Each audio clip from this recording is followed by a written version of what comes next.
Hello and welcome back. I'm Eric Sunstein, your host of the DocBuddy Journal. DocBuddy, we deliver healthcare solutions that take the pain and costs out of broken workflows, like with our OpNote solution, which gives ASCs the power of instantly generated operative reports approved from the point of care. You can learn more about that and all of our solutions at DocBuddy.com.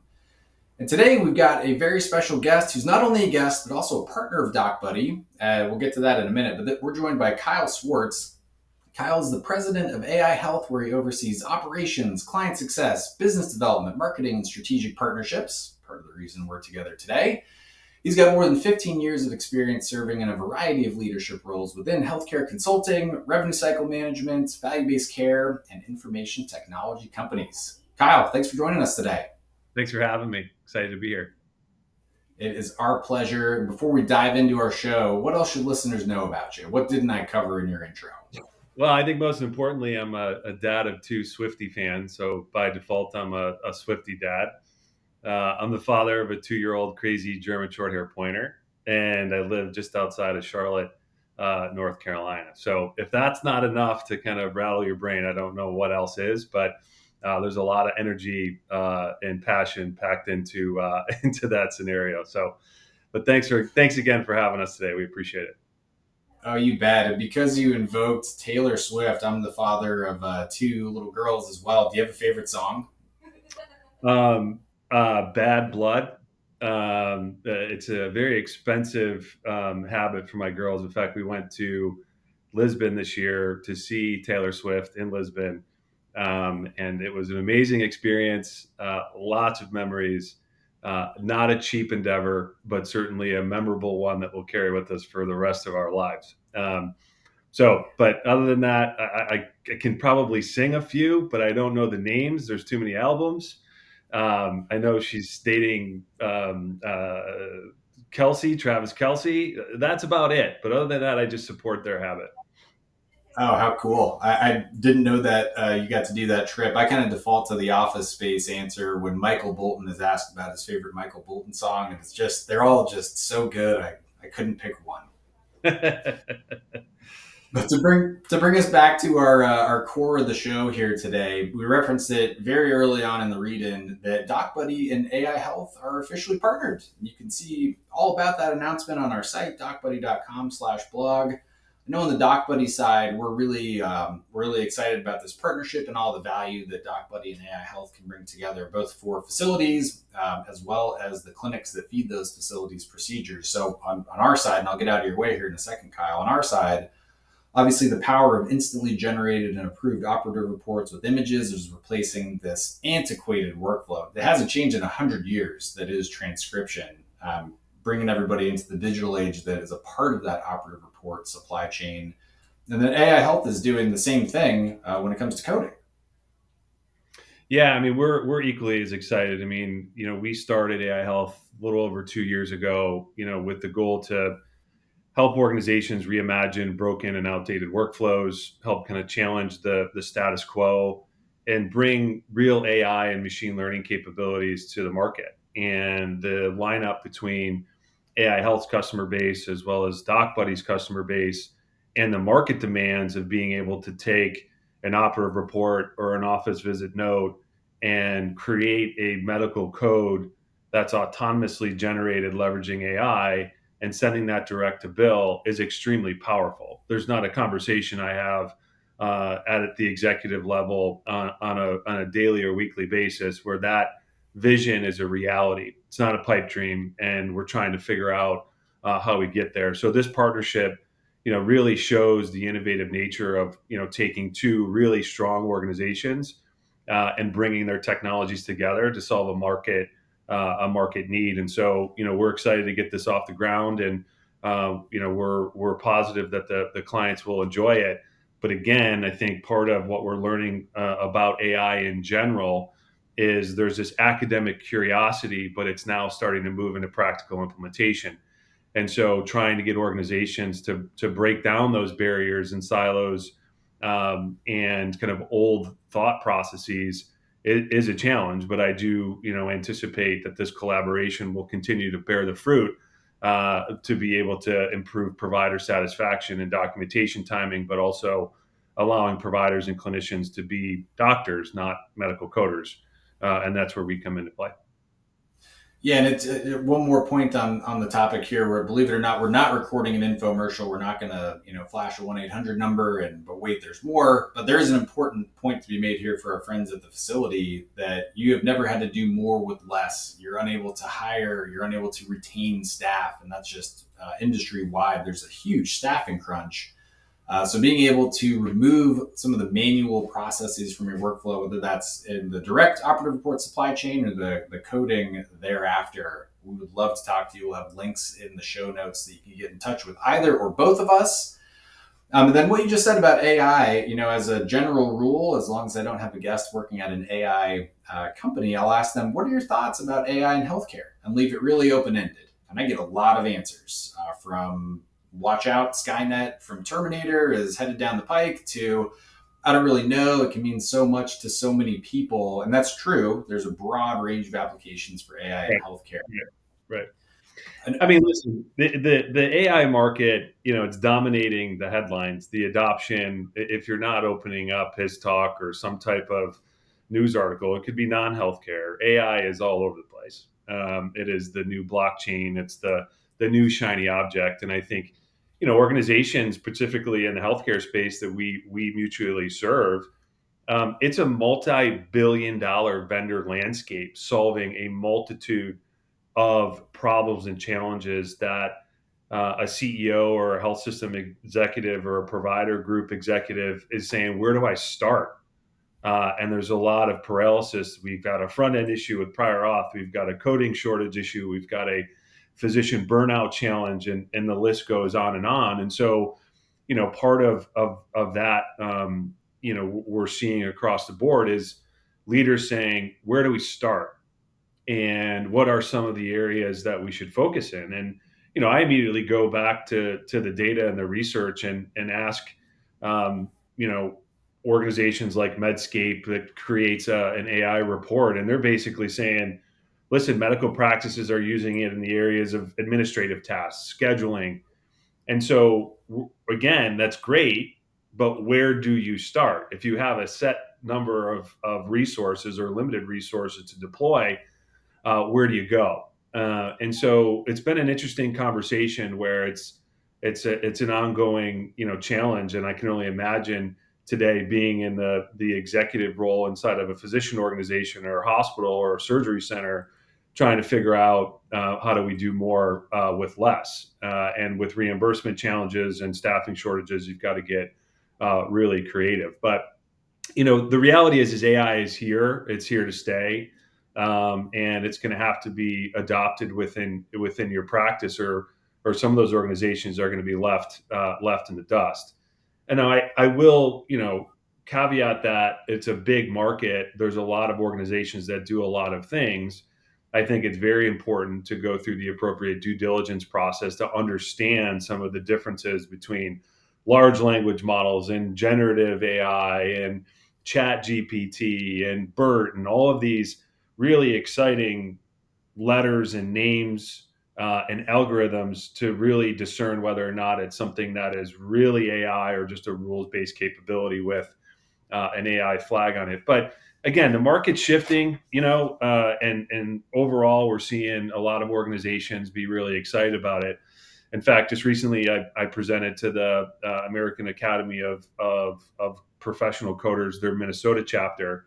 And there's nothing more terrifying than talking about autonomous coding to a room of 75 coders, and trying to demystify that AI is taking over the world. And I think when you share that AI can be deployed as a helpful coworker, and that it's not necessarily a threat, and a robot's going to come in and take their jobs, that certainly helps. But you mentioned labor shortages, right? I mean, they're real, and a lot of organizations are shifting to outsourcing again to offshore resources, and that comes with challenges, concerns, and security risk. And so again, I think overall it's here.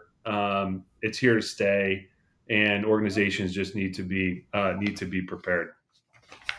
Well, you hit on some key points there too around like the helpful coworker. The market, the buying side of the market for these AI solutions has matured pretty quickly, and I'm relatively impressed that from January to present, a lot of the talk tracks that I was hearing from guests on the show were that AI will just do it all.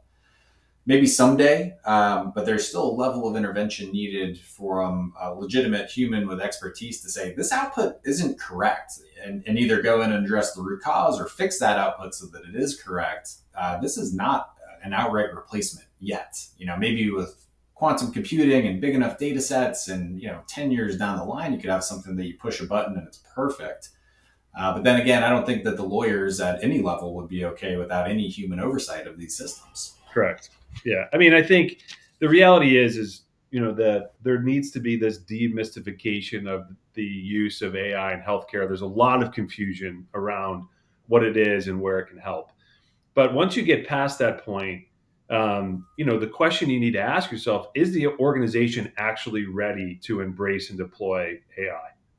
Because it does require executive buy-in, change management, cultural transformations, difficult conversations, and by the way, capital investments, because you can't just set it and forget it. It's a continuous improvement exercise that requires human intervention, and so there is a need to definitely kind of care and feed for this. But this isn't just identify the problem and let's go. It does require some type of a campaign, a capitalization of expenditure, and a willingness to fail. Candidly, I mean, some of these solutions may or may not hit the mark. They may or may not be mature enough, so on and so forth. But you've got to get some early wins. And for any of us that are in the AI space, identifying early partners, development partners, expanding your capabilities, really the innovation is happening between the vendor and the client partner at times to really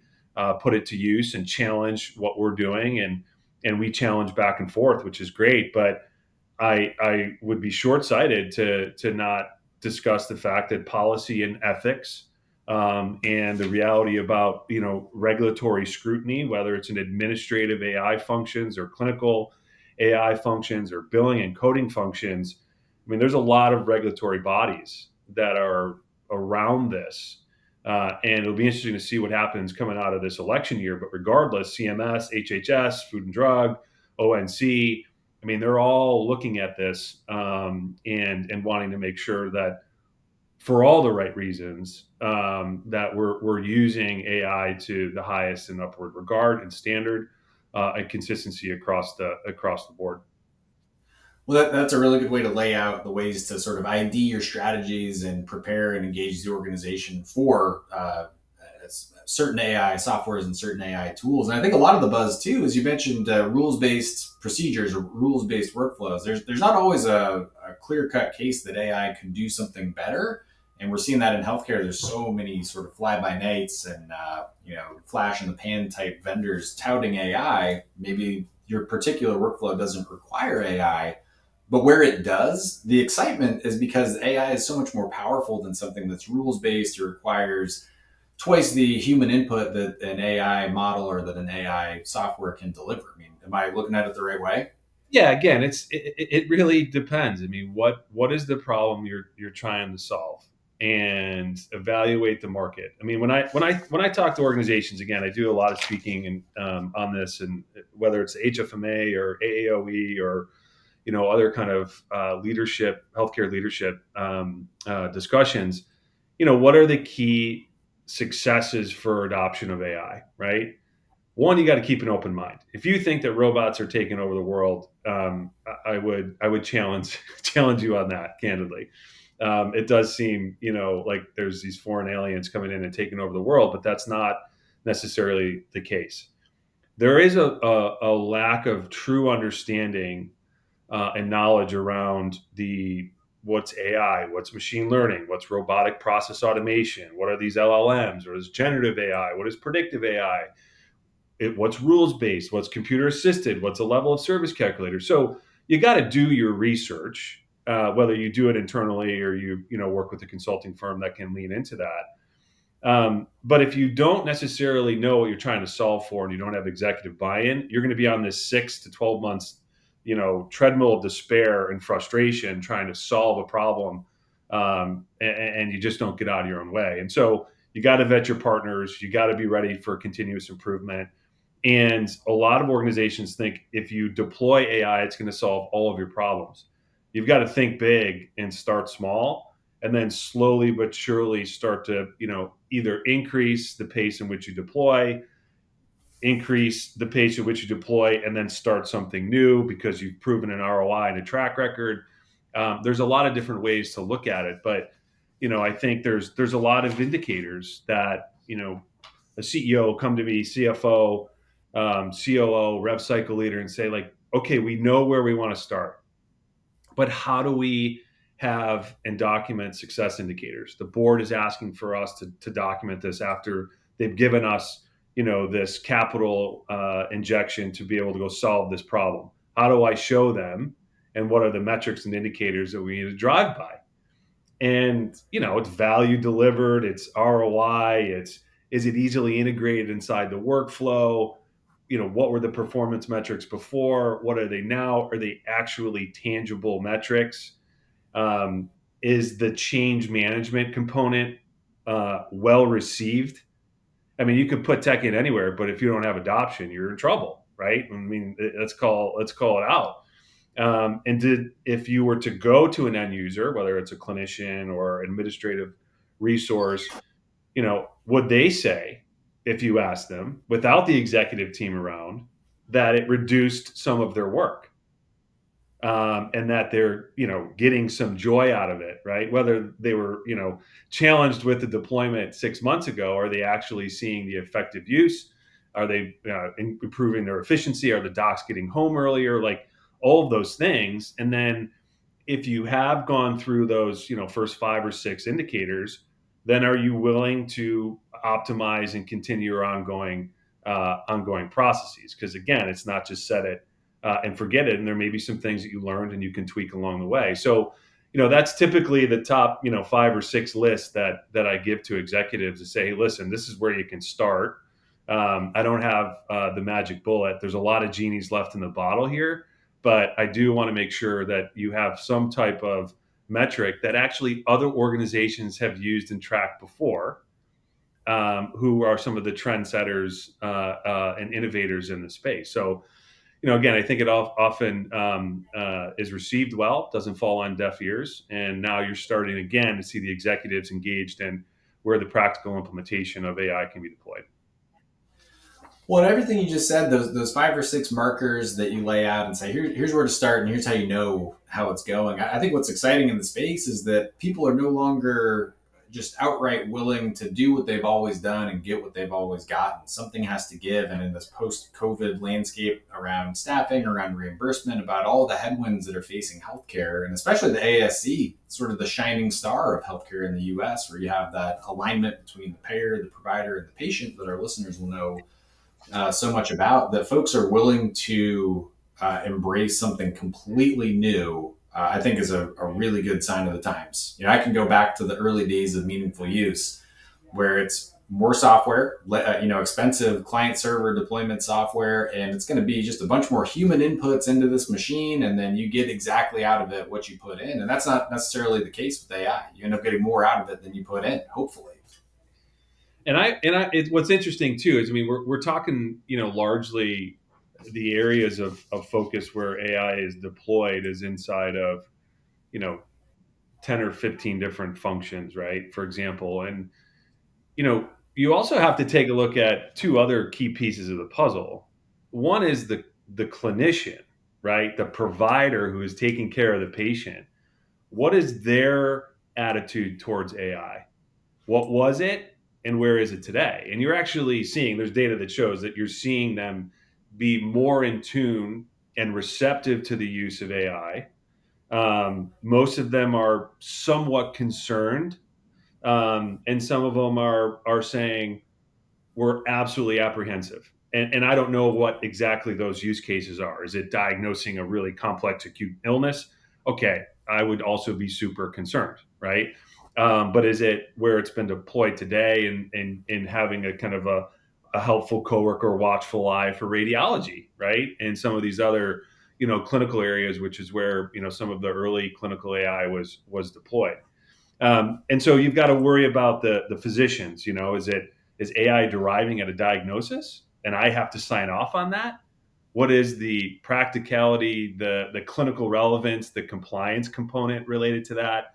At the end of the day, it's my MPI number, right? It's my medical license that I've worked so hard for so many years to get and maintain. And I think that's important. Now, what I would argue, and I'm not a clinician, but I have friends that are, that if it allows a clinician to have more time with patients, that's going to be valuable, because then it leads into the third piece of this is, as a patient and a consumer, how comfortable would you be if you went into a clinic, you were addressed by a robot, powered and trained by millions and millions of records to diagnose you with strep throat, diagnose you with COVID, diagnose you with a broken arm, right? And I'm not saying that that's happening or won't happen, but as a consumer, how are you perceiving the use and deployment of artificial intelligence as a patient? We're so used to having, a doctor, a physician, a clinician in front of us, pulling that chair, the white coat, the pen, and having a conversation with us. Most of the time, they're staring at a computer, not even looking at us. But that's a different problem to solve with AI and documentation tools. But the point is that 60 to 70% of the patients or consumers are concerned that the output of the AI algorithms may not be correct. So where are we in this evolution, right? And I think over time, listen, the deployment inside of administrative tasks is going to continue to rise. You're already seeing it. Clinicians over time, I think, are going to be more comfortable with certain use cases of AI, and obviously in primary care and other specialties where there's labor shortages, we've got to figure that out too. And then how are the patients going to receive that? My parents are in their late 70s. If they were to go to a clinic and encounter a machine where it's asking them questions and there's no human on the other side of that, it would blow their brains out. And they would be skeptical of the response. Again, our generation or younger generations may say, that's cool. This is easy. I'm in and out in 5 minutes. Here's my script. But I think we need to adapt a little bit to kind of the human acceptance and tolerance of it, which we have to think about the entire healthcare ecosystem. It's not just the administrative staff and the clinicians; it's the actual consumers who are either going to listen or not listen to, and that's a kind of a separate conversation on whether or not they're going to follow the clinical protocols. But I'm excited about it. I'm excited about where it's going. I think you're going to see an uptick over the next couple of years. And like I said, there's a lot of genies left in the bottle. There's a lot of cool, innovative companies trying to do stuff. I hope they survive. I hope their use cases are widely deployed and adopted. But this is hard terrain, to navigate in a sea of complexity. It sure is. And that was really well said around the clinician and the patient acceptance of AI in that workflow. The other end of this, like you're treating patients as a doctor because you want to help people. That's what you went to medical school for. But you got to pay bills and keep the lights and the practice or the facility on some way. So to turn our attention to the revenue cycle side of the house or the billing side of the house, I know you're seeing leaders in the RCM space across facilities, across clinics, across groups. They're increasingly using AI to enhance their workflow. What are some of the key takeaways there? Well, listen, I mean, they're the headwinds that many of the revenue cycle leaders face is labor shortages, or just the lack of interest of younger professionals wanting to move into medical coding. I mean, AHIMA reports a 30% shortage of coding. That's kind of the flagship organization. We're seeing the average age of a medical coder 10 years ago was 55. So there's a looming retirement either upon us or here. And they've got increased volumes, whether it's across the board in office visits or surgical cases. And so, again, how do you do more with less? How do use technology to be able to support that? And so, a lot of the organizations, obviously, we work with or peers that are in other areas is definitely in that middle revenue cycle. A lot of organizations are touching 100% of the surgical notes, 100% of the E&Ms, and there's just not enough human resource time and experience to be able to get through that. And our goal and the goal of any AI vendor is to drive efficiency across the board. So a lot of groups are reshifting and repurposing staff into various areas to support revenue cycles. So it goes to the mantra of reimagine medical coding or reimagine front end scheduling. I mean, you can reimagine a lot of these capabilities, but the goal is really to take that team that's already day in and day out trying to manage a growing work queue and then actually have them leave for the day and feel like they've chipped away at a large portion of it, and actually focusing their experience on the more complex cases, which certainly is good from a revenue perspective, from a clinical documentation perspective, but also they want to be challenged. I mean, day in and day out, there's a lot of repetitive nature that AI can take out of the equation. So it's a growing trend, but again, you're seeing it on the denial front, on the AR front, and it just goes back to our kind of mid talk conversation around what's the use case, what problem are you trying to solve, and where's the most acute need at this current juncture. And so again, we're seeing it in rev cycle because it's first do no harm, and because of those headwinds related to labor shortages. We're seeing it also in not only U.S. based operations but offshore as well. Just given some of the dynamics in India, whether it's the inflation rate going up or just the competitive nature of medical coding staff and even some of their challenges with retention across the board. So it's not just here in the States; it's a global problem. And organizations are looking to outsource their problem. Then it becomes someone else's problem, right?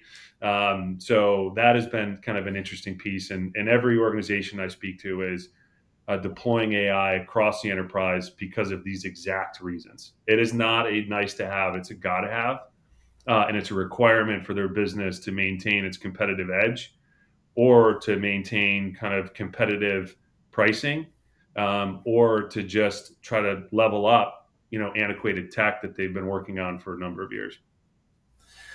Well, everything you just said points to the stark reality that healthcare and healthcare organizations are in a lot of trouble. You're seeing the early indicators with the lack of anesthesiologists. You have states changing their laws that CRNAs can practice without supervision. Certain states are doing that. But we're on the precipice of a cataclysm, of an outright provider shortage. And prior to these post COVID staffing issue years, a lot of the gripes revolved around bad technology. It's not that doctors and clinicians of other designations don't want to use tech. They don't want to use bad tech, and that's preaching to the choir to you.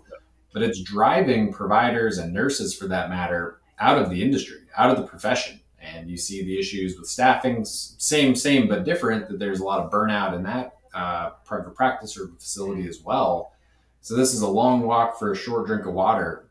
Kyle, can AI help save healthcare as a profession?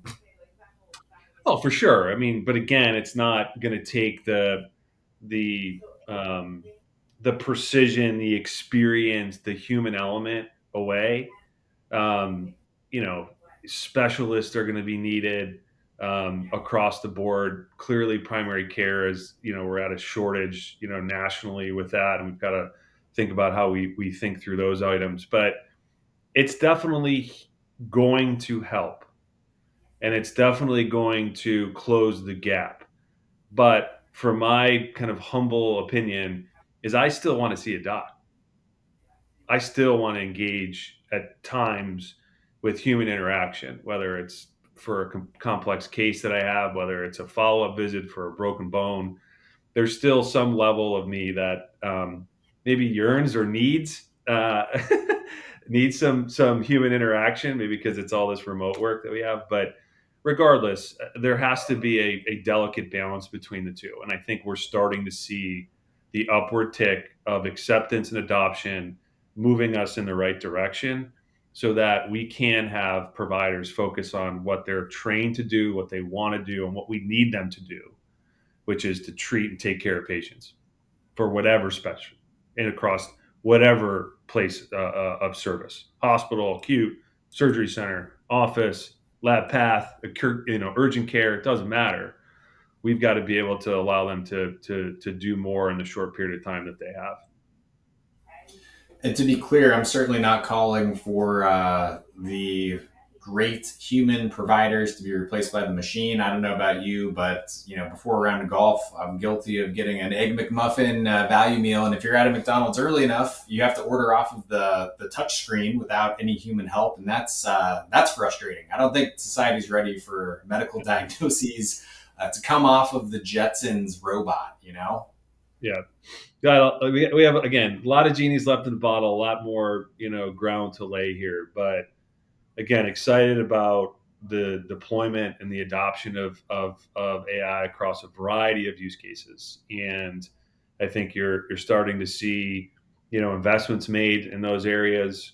I think you're starting to see aggregation of vendors that are doing cool stuff that complement each other, to be able to provide a more robust service offering, and actually ease the integration burdens and ease some of the adoption challenges. If it's too intrusive to their current and existing workflows, it is going to be a challenge, because again, technical resources or investment that's required to make that. So it's on us as the vendors to figure out, creatively, how we ease the burden of deployment, and just increase the speed to deployment, as well as just getting rid of a lot of the inertia around adoption and use. And I think that is done typically over time with good positive use cases, and a strong ROI model. 100%. That's a really good forward-looking take on what we can expect AI and healthcare to look like over the next handful of years. Here's hoping we can ease a ton of these symptoms of burnout. We can ease the staffing crunch with the right AI solution, or even the right non-AI solution. The lack of digitization in healthcare. I think we're finally seeing the light as an industry that good software can actually solve problems. It's not just software for software's sake, or even AI for AI's sake. Is there anything else that you're looking for in particular, as we get closer to 2030? Oh, I mean, again, I just think that you've got to give it a try. I mean, I think that's part of the big issue is, you know, what if we fail? It's okay. What if we don't pick the right use case? It's okay. But if you go in immediately judging yourself on, innovation, there needs to be an innovation fund, and there needs to be the freedom to fail. But at the same time, again, I would be very interested to see what the AI market looks like in 2030.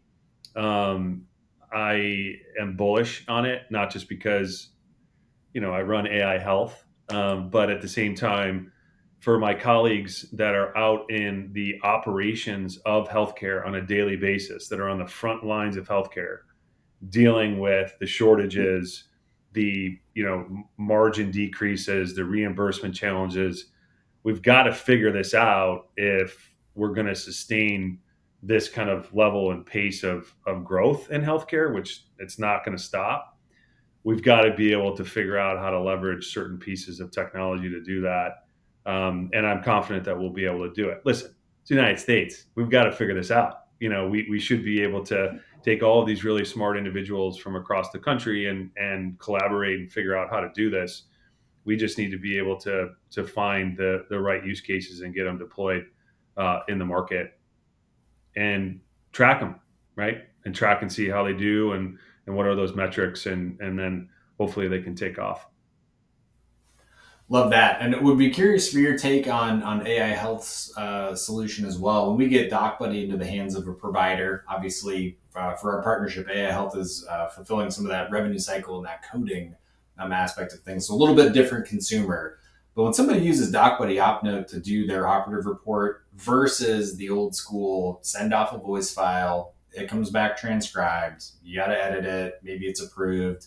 Maybe the administrator is chasing this provider down for a signature over the course of weeks before it can even enter the revenue cycle. Versus DocBuddy, you use your phone, front end speech, sign it, off it goes to the billing department or your revenue cycle partner, or to aiHealth, even better, to be coded. Goes back to the clinic. All loops are closed with OpNote, and it's almost like an addiction. Nobody can go back once they've seen the new way. What's your experience with clients using aiHealth? Their first week and then 6 months down the road. We've been humbled by the adoption of AI health. I mean, we focus on the ambulatory market, surgery, both surgeries as well as office visits. And, listen, we've got a couple early adopters that have had great success. I mean, they've seen reduction in charge lag because we're grabbing the note real time. So by the time that provider is out of the surgery center, it's literally coded and out into the payer's hands. I mean, that's where you're going to see some efficiencies. We're seeing productivity increases. Again, that helpful coworker, where organizations are seeing a 50 to 60% increase in their coder productivity, and the CFOs like it because with the labor shortage, they're not having to outsource, and so there's a cost savings component to allow their team to really drive efficiencies. But listen, the biggest proof of how you're doing is growth and referenceable clients, right? And we've been able to do that. But we get served a piece of humble pie on a regular basis, and our goal is to continue to drive the ball forward. We've really only been in the market 2 years, and we continue to see the value. But we want to make sure that our clients are referenceable and effusively happy, and are seeing a strong ROI. And so again, it's been fun. It's been a good run, and they're pushing the envelope on what we're doing. And I'd be short sighted to say it does take a team of individuals, and so not only the clients providing their expertise, but our really talented, amazing staff at AI Health that's doing the AI ML implementations and model training and research and data science and product and implementation. You're only as good as the team around you. So that combination of our team with clients team is actually quite fun, and we do try to have fun and make sure that it's not all work all the time. I love that. And Kyle, I know you're a prolific speaker across the different conferences, whether they're state associations, national associations. Where are you speaking next? Where can people find you in person? Well, tomorrow I'll be participating in the American Association of Orthopedic Executives AI Virtual Summit along a very similar topic, right? What are the practical use cases? Where do we start? Where do we go? And then I'll be at OSET, which is an orthopedic specialty group, and that'll be in person in Las Vegas, which is one of my favorite but least favorite cities. So I'll be in for no more than 48 hours. But I'm on a panel with a couple of vendors and a couple of clinicians to talk about AI and its practical use case. So that's all I've been signed up for now. So we got to get our marketing lead Luke to work here to kind of find some additional speaking opportunities. But it's something we're passionate about, something that is really important for us to be kind of the forefront of what's going on in the space. And again, humbled that organizations look to us to be able to provide market insights and research and content to share with their constituents. So again, appreciate the opportunity to be on this podcast. Appreciate the partnership with you guys. I know we're on to big things this year and into 25. Wow, 2025. We're at the doorstep. And before you go, get prepared for your virtual speech tomorrow and then your Vegas in-person speech. Where can people find you online? Online, let's see. I'm on LinkedIn. So Kyle Swarts, you just type it in, you'll see this face. You can friend request me or send me a message. And two, you can check us out at AI Health. And if you just Google AI Health, you can do that. It's pretty easy to find. But listen, we're here. If you're interested in learning more about what we're doing or have questions about any things that I brought up or approaches or strategies to take, I'm a recovering consultant. And so anything I can do to help solution and strategize brings me great joy. So again, thanks for the opportunity. I appreciate you having me today. We're so glad you joined us, and we'll, of course, have links to all of those things Kyle mentioned in the show notes. And on behalf of the entire DocBuddy and AI Health team, I want to thank you for listening. Be sure you're subscribed on Apple Podcasts, Spotify, and YouTube so you always get the newest episodes of the show. And until next time, I'm your host, Eric. Thanks for listening. Thank you.